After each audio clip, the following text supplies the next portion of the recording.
أعمالنا من يهده الله فلا مضل له ومن يضلله فلا هادي له ونشهد أن لا إله إلا الله وحده لا شريك له وأشهد أن محمدا عبده ورسوله أما بعد فإن خير الحديث كتاب الله وخير الهدي هدي محمد صلى الله عليه وسلم وشر الأمور محدثاتها كل محدثة بدعة وكل بدعة ضلالة وكل ضلالة في النار.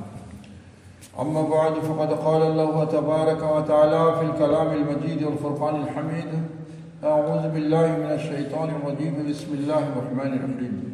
يا أيها الناس اتقوا ربكم الذي خلقكم من نفس واحدة وخلق منها زوجها وبث منهما رجالا كثيرا ونساء واتقوا الله الذي تساءلون به والأرحام إن الله كان عليكم رقيبا. يا أيها الذين آمنوا اتقوا الله وقولوا قولا سديدا يصلح لكم أعمالكم ويغفر لكم ذنوبكم ومن يطع الله ورسوله فقد فاز فوزا عظيما. قال النبي رسول الله صلى الله عليه وسلم: كلمتان حبيبتان إلى الرحمن وخفيفتان على اللسان وثقيلتان في الميزان سبحان الله وبحمده سبحان الله العظيم. قال الله سبحانه وتعالى: فمن كان يرجو لقاء ربه فليعمل عملا صالحا ولا يشرك بعبادة ربه أحدا. قال الله سبحانه وتعالى: يا أيها الذين آمنوا اتقوا الله واذكروا الله ذكرا كثيرا إلى آخر الآية. قال الله سبحانه وتعالى: الذي خلق الموت والحياة ليبلوكم أيكم أحسن عملا وهو العزيز الغفور الآية. قال الله سبحانه وتعالى: يا أيها الذين آمنوا إذا نودي للصلاة من يوم الجمعة فاسعوا إلى ذكر الله وذروا البيع ذلكم خير لكم إن كنتم تعلمون. وآخر دعواهم أن الحمد لله اللهم صل عليه اللهم بارك عليه.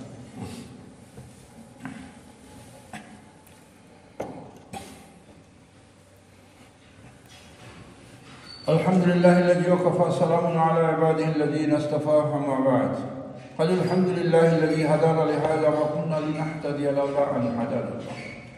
اللهم صل على محمد وعلى آل محمد كما صليت على إبراهيم وعلى آل إبراهيم إنك حميد مجيد. اللهم بارك على محمد وعلى آل محمد كما باركت على إبراهيم وعلى آل إبراهيم إنك حميد مجيد. সম্মানীয় মুসলিয়ানি কেরাম, যাবতীয় প্রশংসা আল্লাহ সুবহানাহু ওয়া তাআলা, যিনি আমাদেরকে সৃষ্টি করেছেন, যিনি মওত নেবেন, আখিরাতের বিচার নেবেন এবং জান্নাত জাহান্নাম আমলের উপর ফয়সালা করবেন, যিনি একমাত্র চূড়ান্ত, তেনারই শুকরিয়া। আলহামদুলিল্লাহ রাব্বিল আলামিন। আখিরি নবী মুহাম্মদ রাসূলুল্লাহ সাল্লাল্লাহু আলাইহি ওয়াসাল্লামের উপরে বর্ষণ হোক আল্লাহ পাকের সকল প্রকার শান্তি। আল্লাহ রহমত করুন তেনার উপরে। আমরা দরুদ পেশ করি: আল্লাহুম্মা সাল্লি আলাইহি আল্লাহুম্মা বারিক আলাইহি। সিদ্দিক আকবর প্রমুখ সাহাবা কেরাম, আহলে বাইত, আইম্মা, মুজতাহিদিন কেরাম, ফুকাহা কেরাম, কোরআন এবং সহিহ সুন্নাহর উপরে প্রতিষ্ঠিত দিনী ভাই এবং দিনী বোনদের উপরে আল্লাহ পাকের অপার কল্যাণ বর্ষণ হোক। আল্লাহুম্মা। তো আজকে জুমার খুতবায় সংক্ষিপ্ত আলোচনার বিষয় বিগত দিনের মতো করে ইমানের উপরে। ইমান একটি বহুত গুরুত্বপূর্ণ বিষয়। যে ইমান নিয়ে দুনিয়া থেকে চলে যেতে পারবে সে আল্লাহ পাকের সাক্ষাৎ নসিব করবে। ইমান বেঁচে রেখে আল্লাহর সাক্ষাৎ নসিব হবে না, আল্লাহর ভরপুর নিয়ামতের জান্নাত তার সৌভাগ্য হবে না। তো ইমান আমাদের কি জিনিস আমরা ইতিপূর্বে কিছু কথা আলোচনা ফুলমূলভাবে করা হয়েছে। আজকেও ভূমিকা স্বরূপ কিছু কথা আলোচনা করব। আমাদের ইমান এত গুরুত্বপূর্ণ জিনিস যে এই ইমানটাকে আপনি ধরে রাখতে হবে সারাটা দিন, সারাটা রাত, 24 ঘন্টা, অর্থাৎ হায়াতের দুনিয়ায় যতক্ষণ আপনি বেঁচে থাকবেন, মালাকুল মউতের সাথে সাক্ষাৎ পর্যন্ত আপনাকে ইমান টিকে রাখতে হবে। কোনো একটা মুহূর্তে ইমান চলে যাবে, ইমান হারা হয়ে থাকবেন। ওই মুহূর্তে যদি মালাকুল মউতের সাথে সাক্ষাৎ হয়ে যায়, চিরদিনের জন্য আবাদা জাহান্নামে বসবাস করতে হবে। গতিকে ইমান কিভাবে আমাদের কাছে থাকবে, ইমান আমরা কিভাবে রাখতে পারবো? আল্লাহ পাক কোরআন কারিমে বলছে: ফামান কানা ইয়ারজু লিকা রাব্বিহি ফালইয়ামাল আমালান সালিহা। যে আমার সাথে সাক্ষাৎ করতে হলে ঈমান ও আমল সলে করতে হবে। ভালো ইমান আর ভালো আমল, ভালো মানে আমরা যেরকম আমলটাকে শুদ্ধ করি, সুন্দর করি, ভালো করি, ঠিক ইমানকে ভালো করতে হবে, ইমানকে সলে করা লাগবে। অর্থাৎ ইমানটাকে পরিষ্কার করতে হবে। ইমানের ভিতরে যাতে কোনো ধরনের মানে ধোঁকাবাজি না থাকে, শিরক না থাকে, কুফর না থাকে, বেদাত না থাকে, ইত্যাদি ইত্যাদি যেগুলি যেগুলি যেগুলি কারণের কথা বলছেন, এগুলি যাতে আমাদের ইমানের ভিতরে না থাকে। আল্লাহ পাক কোরআনুল কারীমের ভিতরে একটা জিনিস দেখেন ভালো করে, আল্লাহ পাক সব আমলকে আহসানু আমল বলছেন, ভালো করো, কোয়ান্টিটি মানে কোয়ালিটিফুল আমল, সুন্দর আমল। আল্লাযী খালাকাল মাউতা ওয়াল হায়াতা লিয়াবলুয়াকুম আইয়ুকুম আহসানু আমালা। আহসান আমল, আকসান আমল, বেশি বেশি আমল করবেন এটা না, কিন্তু যেটুক আমল নীতি মানে নির্দিষ্ট করা আছে মানে সেটা জানি খুব সুন্দর হয়, মানে কোয়ালিটিফুল হয়। কিন্তু সব জায়গায় এটাই বলছি, কিন্তু একটা জায়গায় একটা কথা স্পষ্ট করছেন যে একটা আমলের কথা আল্লাহ পাক বারবার বলছেন যে এই আমলটা বেশি বেশি করো। ইয়া আইয়ুহাল্লাযীনা আমানুত্তাকুল্লাহ উযকুরুল্লাহ যিকরান কাসীরা। তুমি জিকিরকে বেশি বেশি করো। জিকির আমাদেরকে বেশি বেশি করতে বলছে, কারণ ইমানটাকে ধরে রাখতে হবে। ইমানের সাথে এটা কানেক্টেড ব্যাপার। মানে যেরকম মোবাইলের সাথে আপনি তুলনা করতে পারেন যে মোবাইলটা যত মানে টাওয়ারের সাথে আপনার যত যোগাযোগ ভালো হবে, তত আপনার কথা বলা স্মুথ হবে, সব কাজ আপনার সহজে হবে। টাওয়ারের সাথে যদি, নেটওয়ার্কের সাথে যদি মোবাইলটা ঠিক না থাকে, তো ওই মোবাইল একসময় দেখবেন ডেড হয়ে আছে, একসময় কাজ করে না, একসময় কথা ভালো শোনা যায় না, এদিক ওদিক বহুত ব্যাপার। ঠিক ওরকম আপনার ইমানটা যদি আল্লাহর সাথে ডাইরেক্ট সব সময়ের জন্য এটা আল্লাহর সাথে সম্পৃক্ত থাকতে হবে, জড়িত থাকতে হবে, যার জন্য আল্লাহ স্পষ্ট বলছেন যে আমাকে ভয় করো, আমার জিকির বেশি বেশি করো।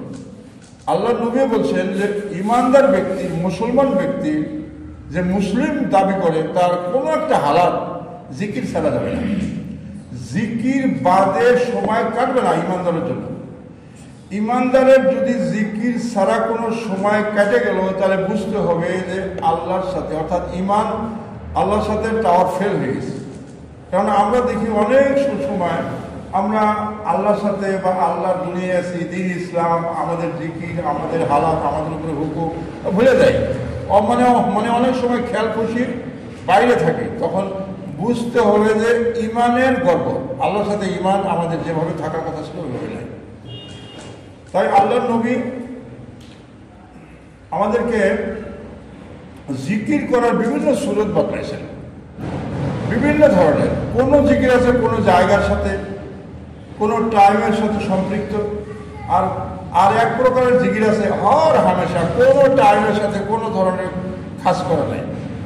কারণ জিকির আল্লাহকে স্মরণ করার আর আপনার ইমানটাকে ঠিক রাখার একটা মাধ্যম, ইমানকে সুন্দর করার একটা মানে মানে মাধ্যম। মানুষ, আপনি ইমানদার ব্যক্তি, যখন আপনি ধরেন লেট্রিনে যাবেন দোয়া আছে, লেট্রিন দিয়ে বাইর হবেন দোয়া আছে, স্ত্রীর কাছে যাবেন দোয়া আছে, মানে তারপরে খানা খাইতে যাবেন দোয়া আছে, খানা শেষ করতে যাবেন দোয়া আছে, মসজিদে আসবেন দোয়া আছে, মসজিদে বাইর হবেন দোয়া আছে, মানুষের সাথে দেখা হলো সালাম করলেন ওখানে দোয়া। প্রত্যেকটা সময়ই আমাদের জন্য একটা দোয়া আছে। তার ভিতরে আবার কিছু দোয়া আছে হর হামেশা যেন সুবহানাল্লাহ, আলহামদুলিল্লাহ, আল্লাহু আকবার, লা ইলাহা ইল্লাল্লাহ, আস্তাগফিরুল্লাহ, লা হাওলা ওয়ালা কুওয়াতা ইত্যাদি বিভিন্ন মানে সময়ে মানে আমি যখন বুঝবো, আমরা যখন বুঝবো যে এই দোয়াগুলি, এই জিকিরগুলি, আল্লাহর স্মরণগুলি আমাদের আসে না। অনেক সময় দেখবেন আপনি একটা কাজ করতে বেখেয়াল, আপনাকে নিজেকে নিজে ভুলে যাওয়া যায়। একটা সমস্যা যখন আসে নিজেকে নিজে ভুলে যাওয়া যায়, অর্থাৎ এই টাইমটা আল্লাহর সাথে আপনার টাওয়ার ফেল করে, টাওয়ার নাই। অর্থাৎ ফট করে যখন মনে হলো আমি তো বেখেয়াল হয়ে গেছে, সাথে সাথে আপনি আস্তাগফিরুল্লাহ, আলহামদুলিল্লাহ, লা ইলাহা ইল্লাল্লাহ, আল্লাহু আকবার, লা হাওলা ওয়ালা কুওয়াতা ইল্লা বিল্লাহ, বিভিন্ন ধরনের জিকির। তো জিকিরের ভিতরে সবচেয়ে বড় জিকির যেটা, যেরকম আমাদের সালাত, এগুলিও একটা জিকির। তার ভিতরে তেলাওয়াতে কোরআন এটা সর্বশ্রেষ্ঠ জিকির। তারপরে কোন সাহাবী আল্লাহ নবীকে জিজ্ঞাসা করছেন, আচ্ছা আপনার জন্য তো দোয়া করতে হয়, যেরকম দরুদ করতে হয়, আমাদের নিজের জন্য তো কিছু দোয়া করতে হয়, তাহলে কি আমরা সারা জীবনে সারা দিনে 4 ভাগের 1 ভাগ আপনার জন্য দোয়া করব আর 3 ভাগ আমাদের মানে আর আমার জন্য করবো, খাস আমাদের জন্য? তখন নবী বলছেন যে না, একটু বেশি করব। তাহলে 4-এর 2 ভাগ আমার জন্য করি আর 4-এর 2 ভাগ আপনার জন্য। বলছেন আরো একটু বেশি। আল্লাহ নবী বলছেন আরো একটু বেশি। তাহলে 4-এর 1 ভাগ আমার জন্য করি, 4-এর 3 ভাগ আমার জন্য, কয় না আরো বেশি। তাহলে সম্পূর্ণটাই, হ্যাঁ সম্পূর্ণটাই করলে কি হবে? আল্লাহ নবী বলছেন মান সাল্লা আলাইয়া মাররাতান সাল্লু আলাইহি আশা। আল্লাহ নবী বলতেছেন আমার উপরে যদি তুমি দরুদ পড়ো তাহলে তোমার উপরে আল্লাহ 10টি রহমত, 10 বার রহমত পাঠ করবেন। 10টা রহমত তোমার আমলনামায় লিখে দেবেন যে আমার জন্য করলে দোয়া, আর তোমার জন্য আমার জন্য দরুদ ইব্রাহিম পাঠ করলেন বা ছোট দরুদ সাল্লাল্লাহু আলাইহি ওয়াসাল্লাম বললেন, 10টি রহমত তোমাকে দেওয়া গেল। আর তোমার জন্য যদি তুমি দোয়া করো সেটা গ্যারান্টি কি আছে? কিন্তু এটা তো গ্যারান্টি। তাহলে নবীর জন্য যদি দোয়া করা যায়, নবীর জন্য যদি দোয়া করা যায় যে 10টি রহমত, আমি সারাদিন যদি দরুদ পাঠ করে থাকি আমার জন্য রহমত। জিকিরের 6টি মানে তবকা মুফাসসিরিনে কেরাম বলে দিয়েছেন যে 6টি জিনিস যদি কেউ আমল করে সারা ইসলামের কোরআন এবং হাদিসের যত দোয়া আছে সবগুলাই মনে হলো সে আমল করলো, তার ভিতরে একটা দরুদ। দ্বিতীয় নম্বরে বলছে তুমি বেশি বেশি ইস্তিগফার করবে, তোমার কোনো অভাব থাকবে না। এদিকে পাপেরও মার্জনা হবে, দুনিয়াবিও অনেক কিছু হবে।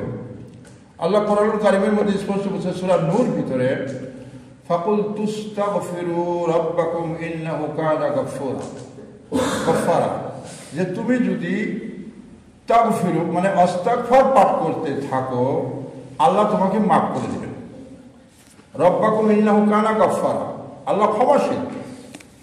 ইউরসিলিস সামা আলাইকুম মিদরারা, আর তোমার উপরে বৃষ্টি বর্ষণ করবেন, আল্লাহ পানি দিবেন। পানিটাই এমন নিয়ামত, এরা পানি যারা পায়নি তারা বোঝে। পানি যারা কিনা খায়, পানি যারা রিফাইন করে, মানে পানি মানে ফ্রি পানি যারা পায় আর ফ্রি পানি যারা পায় না তাদের মধ্যে একবার পড়লে পার্থক্যটা বোঝা যায়। আল্লাহ বলছে তুমি ক্ষমা চাও আল্লাহর কাছে, তুমি যদি ক্ষমা চাও আমার কাছে তাহলে 1 নম্বরে তোমাকে মাফ করা হবে, 2 নম্বরে তোমাকে পানি বর্ষণ করা হবে, ওয়াইনজিদকুম বিআমওয়ালি, তোমাকে মাল দেওয়া হবে। দেখেন, ক্ষমা যদি চান আপনি এই ইস্তিগফার, এই তাসবিহটা, এই জিকিরটা যদি সবসময় আপনি করেন, বিভিন্ন বিপদে, এই যে মানে আরব আমিরাতে আপনি এখন যাবেন, যে ধুমুহা, যত মানে বরফের ঝড় বৃষ্টি, তাদের মুখে খালি আস্তাগফিরুল্লাহ আস্তাগফিরুল্লাহ আস্তাগফিরুল্লাহ আল্লাযী লা ইলাহা ইল্লা হুয়া আস্তাগফিরুল্লাহ আস্তাগফিরুল্লাহ আস্তাগফিরুল্লাহ বলে মাপ পাবেন। মানে ঝড়ি বৃষ্টি যেটা আপনার উপকার হবে সেটা পাবেন। তারপরে আপনার মাল নাই, আপনি মাল পাবেন। বাড়ি আপনার ছেলে সন্তানের লাভ হবে, ছেলে সন্তানের উপকার আসবে। ওয়াইয়াজআল্লাকুম জান্নাতি, আপনার বাগানগুলি ভালো হয়ে যাবে। ওয়াইয়াজআল্লাকুম আনহারা, তোমার পানির নহর, পানি ফ্রেশ পানি তোমাকে দেওয়া হবে। প্রতি ইস্তিগফার আপনি যে কোনো মানে সময় যদি আপনার, এই যে দরুদ এবং ইস্তিগফার আরো কতগুলি যে জিকির আছে, জিকিরগুলি কার জন্য? একমাত্র আল্লাহর জন্য। এটা যদি সর্ব হয়, এটার জন্য কোনো ওযু লাগে না, এটার জন্য কোনো স্থান লাগে না। এটা যখন তখন যে কোনো সময়ে আপনি এটা আদায় করতে পারেন। আর এটা আপনার জন্য আমার জন্য এত সুন্দর উপকার, আল্লাহকে যে আপনি ভুলে যান নাই, আল্লাহকে যে সবসময় আমরা স্মরণ করতেছি, এটা হলো মাধ্যম। যার জন্য আল্লাহ বলছে উযকুরুল্লাহ যিকরান কাসীরা, এইটা জিকিরটা বেশি বেশি করো। বেশি বেশি করার জন্য আমাদের আল্লাহর সাথে যেটা আমাদের ইমানের বান্ধন, ইমান এটা কটকটা হবে। ইমান যদি ঢিল হয়, ইমান যদি নষ্ট হয়ে যায়, সাহাবায়ে কেরাম দেখেন কোনো কাজে কোনো সময়ে অনেক সময় চিন্তা করতেন আমার ইমানটা নষ্ট হয়ে গেল নাকি। আমির হামজা রাদিয়াল্লাহু তাআলা আনহুর মতো মানে সাহাবী অনেক সময় মানে ধাকড়াইতেন, আমি মুনাফিক হয়ে গেলাম নাকি, আমার ইমানটা ঠিক আছে কিনা। ইমান তারা নাবাকরণ করে নিতেন, ইমানটাকে তারা শুদ্ধ করে নিতেন। ইমান আমাদের নতুন করতে হয়, ইমানের ভঙ্গর কারণ বোঝানো যায় না। ইমান কি কি কারণে নষ্ট হয়ে যায়, ইমান নষ্ট না হওয়ার জন্য ইমানকে ধরে রাখা লাগবে। আপনার ইমান কি কি কারণে নষ্ট হয়, নষ্টের কারণগুলি আপনাকে থরভাবে জানতে হবে। প্রথমে আমরা জানি 1 নম্বরে 10টি কারণ মুফাসসিরিনে কেরাম মানে উলামায়ে হক উলামায়ে দ্বীন এরা আপনি নেট খুললেই পাবেন বিস্তারিত হবে। আপনি 10টি কারণের ভিতরে একটি কারণ ওনারা মানে বড় কারণ যেটা আপনি করছেন সেটা হলো শিরক। শিরকে আকবর যদি আপনি মানে করেন আপনার ইমান নষ্ট হয়ে যাবে। শিরক বিভিন্ন ধরনের হতে পারে, বিভিন্ন মানে মাকলুকের সাথে মাকলুকের জড়িয়তে আপনার কাছে শিরক আসতে পারে। প্রথম এবং প্রধান শিরক হলো আল্লাহকে যেভাবে আপনি ইবাদত করেন এই তরিকায় এই সুরতে যদি কোনো মাকলুকের ইবাদত করেন, কোনো গাছের হোক, পুতুলের হোক, টাকার হোক, আপনার মাল সম্পত্তির হোক, পীরের হোক, ইমামের হোক, ওই যে সিস্টেমে আল্লাহর কাছে করেন ওই সিস্টেম যদি এখানে আপনি কোনো সময় করেন, যেরকম আল্লাহকে সেজদা করেন, আপনি মানুষকে সেজদা করলেন, মাজারেও সেজদা করলেন, আপনি একটা মানে অফিসের মাথা এরকম নত করে থাকলেন, মানে রুকু করে থাকলেন, যেভাবে আল্লাহকে সম্মান করার কথা, ভালোবাসার কথা, তার থেকে বেশি আপনি মানুষকে ভালোবেসে ফেললেন, মানুষকে ওরকম শ্রদ্ধা করলেন যেটাকে আপনি আল্লাহকেও করেন না, নবীকেও করেন না। ভালোবাসায় শিরক, এটা আগে শিরক, আনুগত্য শিরক, বিভিন্ন প্রকারের শিরক আপনার কাছে আসতে পারে। এর দরুন আপনার ইমান ভঙ্গ হয়ে যেতে পারে। দ্বিতীয়ত যদি আল্লাহ এবং আপনার মাঝখানে মিডিয়া চিন্তা করেন যে আমার কথা তো আল্লাহ শুনবে না, একজন মিডিয়া লাগে, প্রত্যেকে আখিরাতের দিন ওই মানুষটা ভালো আমল করে তার জরিয়তে আমাকে আল্লাহর কাছে যেতে হবে। অর্থাৎ আল্লাহ যে কোরআনুল কারিমের ভিতরে বলছে যে তোমার ঘাড়ের শিরার থেকে আমার অনেক নিকটে, তোমার কথা সবার কথাই আল্লাহ শুনে। আল্লাহকে অপমান করা হয়, মানে আল্লাহকে ছোট করা হয়, খাটো করা হয় যখন আপনাকে আল্লাহকে অকেজ মনে করবেন যে আল্লাহ আমার কথা সরাসরি মানে নিতে পারে না, আরেকজনের মানে হয়ে নিতে, অর্থাৎ পিঠ ধরা, যেটা নাকি খোলাখুলি কথা, যে মানে যেটা নাকি একদম সরাসরি আমরা যে উদ্দেশ্য পিঠ ধরি, এটা হলো ঈমান ভঙ্গের কারণ। তৃতীয় নম্বরে আপনি হিন্দুকে হিন্দু না বলা, অর্থাৎ মানে মুশরিককে, যাদের কোনো দিনের কোনো আল্লাহর সাথে রিলেটেডই নাই, অথচ তাদের কিছু ভালো কাজ থাকতে পারে, ভালো কাজের শুরুতে আপনি বলে দিলেন যে না ওদেরও দিন কিছু না কিছু এদিক সেদিক কিছু আছে, একবারে নুই করা যায় না, তাহলে আপনার ইমান ভঙ্গের কারণ হয়ে গেল। 3 নম্বরে আপনার কুফরকে কুফরই ভাবতে হবে, ইমানদারদেরকে ইমানদারই ভাবতে হবে, যেটা যে যেখানে আছে ওখানে ভাবতে হবে। উল্টা ভাবলে আল্লাহর শানের, আল্লাহর দ্বীনের, ইসলামের মানে অপমান করা হয়, মানে ছোট করা হয়, খেলাপ করা হয়।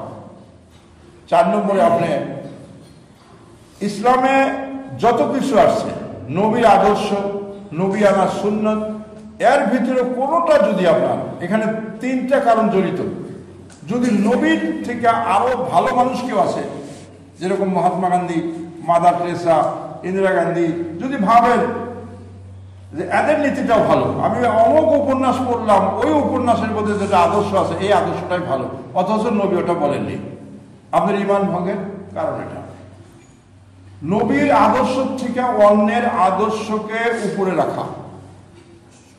4 নম্বরে মানে 5 নম্বরে আপনি আসেন নবীর কোন সুন্নাহকে আপনি অস্বীকার করা সরাসরি, যে না এটা বর্তমান যুগে মেয়েদেরকে যেটা শাসন দেওয়া হয়েছে, হিজাবে থাকতে হবে, কো এডুকেশনে যাইতে হবে না, এগুলি আসলে এটা অন্যায় করা হয়েছে, এটা আপনার ইমান ভঙ্গের কারণ। মেয়ে মানুষ সাবালিকা হওয়ার পর থেকে নিয়ে কবরে যাওয়া পর্যন্ত গায়ের মানে মাহরম ছাড়া, গায়ের মাহরমের মানে সামনে তো আসতে পারবে না, এটা আল্লাহর হুকুম, নবীর বাস্তবায়ন। যদি এটাকে মানে ঠিক এরকম কোনো নীতিকে যদি আপনি ভাবেন যে এটা আসলে চোরের হাত কেটে দেওয়া, তারপরে জানের বদলে জান নেওয়া, এই সমস্ত নীতি নিয়ম আসলে তো ঠিক না, আপনার এটা ঈমান ভঙ্গের কারণ। আর 7 নম্বরে আপনি সুন্নতের উপরে কিছু টকরাও করা, মানে ইতিকিং করা, ঠাট্টা করা, মানে এরকম লম্বা দাড়ি, এরকম একটা হয় নাকি এরকম মানে বর্তমান যুগে, মানে সুন্নতকে ঠাট্টা বিদ্রুপ মানে করা। মানে অনেকে দেখেন না নাটক করে, নাটকের মধ্যে যে একটা মানে চোরের দৃশ্য হোক নয়বা ফকিরের দৃশ্য হোক, তার মাথায় একটা টুপি, একটা জুপা পরাই দিল, একটা লাঠি দিল, আর মুখে কিছু দাড়ি লাগাই দিল। এখন ওইটা সবচেয়ে ছোট লোক, ও মানে ওইটা হলো একদম এরকম, মানে সমাজে কোনো তার ইচ্ছা নেই। এরকম একটা চরিত্র দেখানোর জন্য এরকম একটা মানে জোকাটাই বানা দেওয়া হলো। এটা হলো ঈমান ভঙ্গের একটা কারণ। তারপরে দেখেন 7 নম্বরে হয়তো ঈমান ভঙ্গের কারণ হলো জাদু। আজকাল জাদু মন্ত্র যেটা আমাদের সমাজে আছে, মানে বেশিরভাগ মেয়েদের কাছে আছে, এটা বেশিরভাগ মেয়েরা এটা ব্যবহার করে। তাবিজের থেকে তাবিজ মানে কবজের থেকে আরম্ভ করে মানে ভালোবাসা বানাইতে হবে, বিবাহ বিচ্ছেদ করতে হবে, অমুককে ভালো পাইতে হবে, এরকম ধরনের কিছু মানে নিয়ম নীতি নিয়ে জাদু করা হয়, তাবিজ কবজ করা হয়। এটা ঈমান ভঙ্গের কারণ। আল্লাহ নবীর কাছে 10জন লোক এসেছিল মানে দাওয়াত নেওয়ার জন্য, মানে বায়াত নেওয়ার জন্য। 9 জনকে বায়াত দিয়েছিলেন, একজনকে বায়াত দিলেন না, বললেন যে এনাকে বায়াত দেওয়া হবে না, হাতে তাবিজ আছে, তাবিজ না খোলা পর্যন্ত বায়াত দেওয়া যাবে না। অর্থাৎ তাবিজ থাকা অবস্থায় বায়াত দিলেন মানে ওটার সাথে সাথে ঈমানটা কাটা যাবে। যেরকম ভর্তি গ্লাসের ভিতরে যদি আরো পানি ঢালেন, যেটুকু ঢালবেন ওটা পড়ে যাবে, আগে থেকে গ্লাসটা খালি করতে হবে, তাহলে আপনারটা ওখানে ঢুকবে। উনি বলছিলেন ওইটাই, যে এখানে তাবিজ থাকা অবস্থায়, কবজ থাকা অবস্থায় বায়াত দেওয়ার সাথে সাথে বায়াতটা কেটে যাবে, অর্থাৎ শিরিকটা আছে। গতিকে শিরিককে আগে খালি করো, তারপরে বায়াত। গতিকে এটা হলো মানে জাদুর থেকে আপনাকে বেঁচে থাকতে হবে। জাদুর চিন্তাই করা যাবে না।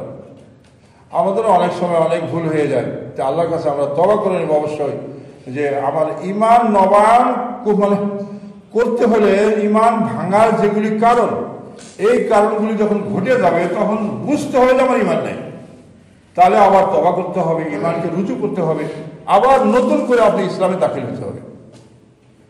তারপরে তারপরের নাম্বারটা হলো, আপনি যদি হিন্দুর পক্ষ নেন, অর্থাৎ গैर ইসলামের পক্ষ নেন, আর ইসলামের বিরুদ্ধে আপনি বন্দুক ধরলেন, তরোয়াল উঁচা করলেন, মানে গैर ইসলামের পক্ষে আর ইসলামের বিপক্ষে আপনি দাঁড়াইলেন।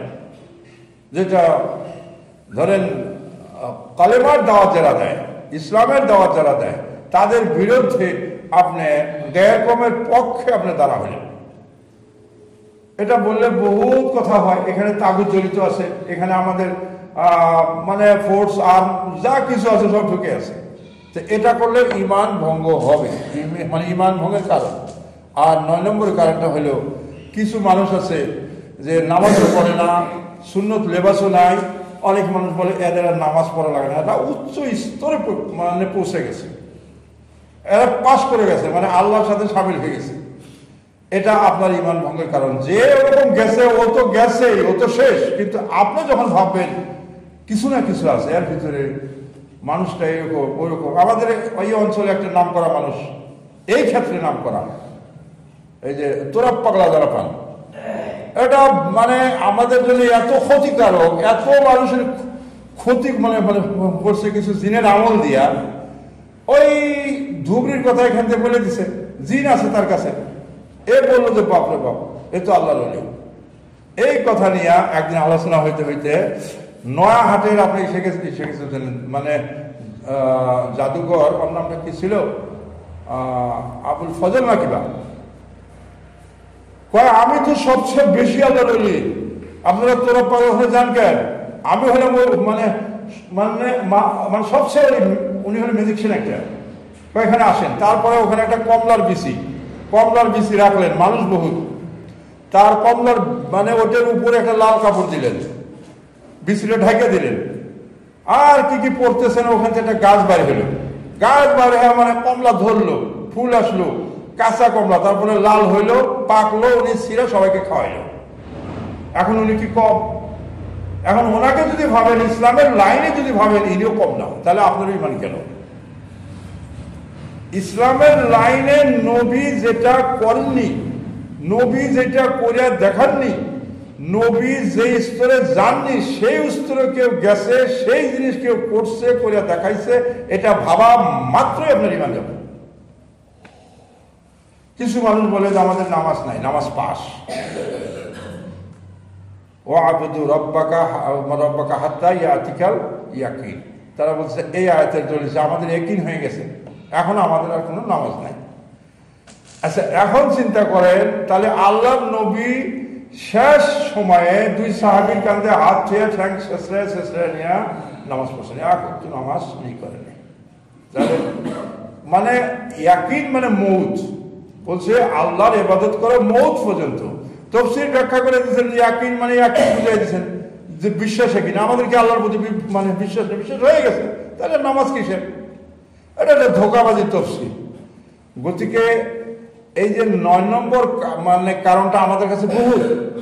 আমাদের সমাজের ন্যাংটা ভিড় দেখছেন কিছুদিন আগে, ওই মানে হিন্দুদের ভিতরে রাস্তা দিয়ে যাইতেছে ন্যাংটা মানুষ, বহুত মানুষ পিছনে পিছনে, মিলিটারিও আছে, গভর্নমেন্ট তাকে সাপোর্ট দিয়ে দিচ্ছেন। অনেকে হয়তো মানে একজন ভাইবা ফেলতে পারেন যে কিছু না কিছু আছে, না হলে কি এরকম এত মানুষ এর সাথে থাকে, মানে গভর্নমেন্টও কিছু করছে, কিছু এর ভিতরে আছে, এই কিছু এর ভিতরে আছে। এই ধারণাটা আপনার ভিতরে যখনই আসবে আপনি মানে মানে ইমান থেকে খালি হয়ে যাবে। গতিকে ইমান ভঙ্গের কারণ, শেষ কারণ হলো 10 নম্বর যেটি মানে মানে মানে কারণ ইসলামের প্রতি অমনোযোগী হওয়া। ইসলাম কি আছে আমি জানবো না, জানার চেষ্টাও করবো না, 10 জনে যেটা করে বাস ওইটা করবো, বাস আজকে এটা করবো, কালকে ওইটা করবো, সেদিন ওইটা করবো। এটা ইমান ভঙ্গের কারণ। কারণ এই মূর্খ মানুষগুলি ইমান কখনো ঠিক রাখতে পারবে না। আজকে আমি এক কথা বলবো, আমার সাথে দৌড় দেবো, কালকে উনি এক কথা বলবো, ওনার মানে ওনার সাথে যাবো, মানে ওনাদের কোনো স্টেবিলিটি নেই, কোনো ধরনের স্থায়িত্ব ভাব ধারণা নাই। কারণ আজকে ওরা কোরআন হাদিসের সাথে, দ্বীন ইসলামের সাথে কোনো সাক্ষাৎ তারা করবেন না, তারা চেষ্টাও করবেন না। অর্থাৎ এদের ইমানে টার্গেটে ফেল, মানে আল্লাহর সাথে ইমানও নেই। গতিকে এই 10টি কারণ কার জীবনে কেমনে ঘটে কওয়া মুশকিল। আজকে যদি অনেককে কই যে ভাই সাহাবায়ে কেরামের মতো জিন্দিগি হালাত আমাদের না আসা পর্যন্ত কিন্তু জান্নাতে যেতে পারবো না। কারণ আল্লাহ নবী স্পষ্ট বলছে যত ফিরকাবাজি হবে, কিন্তু আমার সাহাবা এবং আমি আজকের ডেট অর্থাৎ 1450 বছর ডেটের আগে ওই অবস্থায় যারা থাকবেন তারাই হবে জান্নাতি। এখন আপনি বললেন যে ভাই সম্ভব না, সাহাবাদের মতো হওয়া সম্ভব না। দেশের অবস্থা দেখেন, একটু সমাজের অবস্থা একটু দেখেন, বাড়ির অবস্থা দেখেন, আত্মীয় স্বজনের অবস্থা দেখেন, পাড়া প্রতিবেশীর অবস্থা দেখেন, সম্ভব না। আপনি নিজেকেই নিজে ক্যান্সেল করে দিলেন, আপনি নিজেই ইমান থেকে খালি হয়ে গেলেন, আমল থেকে আপনি খালি। এখন যত ইবাদত করেন, কিন্তু আপনার ইমান নাই, ইমান নষ্ট হয়ে গেছে, আল্লাহ নবীর হাদিসের প্রতি ইমান নাই। গতিকে ইসলাম সম্পর্কে না জেনে না বুঝে কোনো কথা কওয়াই হলো ইমান ভঙ্গের 10 নম্বর কারণ। ইসলামের কোনো বস্তু না জেনে না শুনে না বুঝে কওয়াটাই হলো ইমান ভঙ্গের 10 নম্বর কারণ।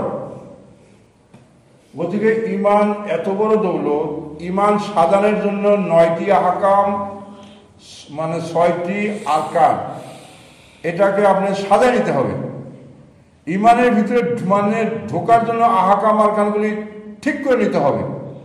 আর এটাকে সুন্দর করে সহি আকীদা অর্থাৎ আকীদার থেকে ঝুট ঝামেলা বাইর করে ফেলানোর জন্য আপনাকে 12টা জিনিস বলেছি, আমি 12টা পয়েন্ট অলরেডি বলছি।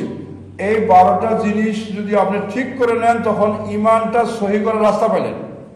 তারপরে ইমান কি কারণে ভাঙে, কেমন করে নষ্ট হয়, এই 10টি কারণ যদি ঠিক মতো করিয়া আমরা একটা পয়েন্ট আলোচনা করিয়া কোরআন হাদিসের আলোকে বুঝা শুনে যদি আমরা ইসলাম পালন করি, তবে 24 ঘন্টার হালতে ইমান নিয়ে থাকা সম্ভব, নসেদ তো সম্ভব নয়।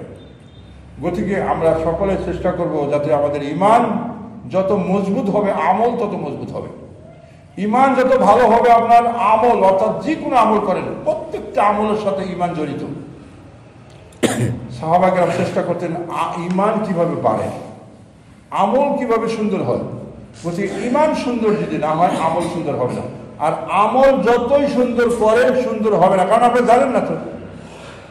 গতিকে আমল সুন্দর করতে গেলে ইমানকে সুন্দর করতে হবে। আল্লাহ পাক আমাদেরকে ইমান ও আমল সলে করার জন্য আল্লাহ পাক তৌফিক নসিব করুন। কারণ ইমান ও আমল আমাদের পরিষ্কার করার জন্য আল্লাহ পাক আমাদের তৌফিক নসিব করুন।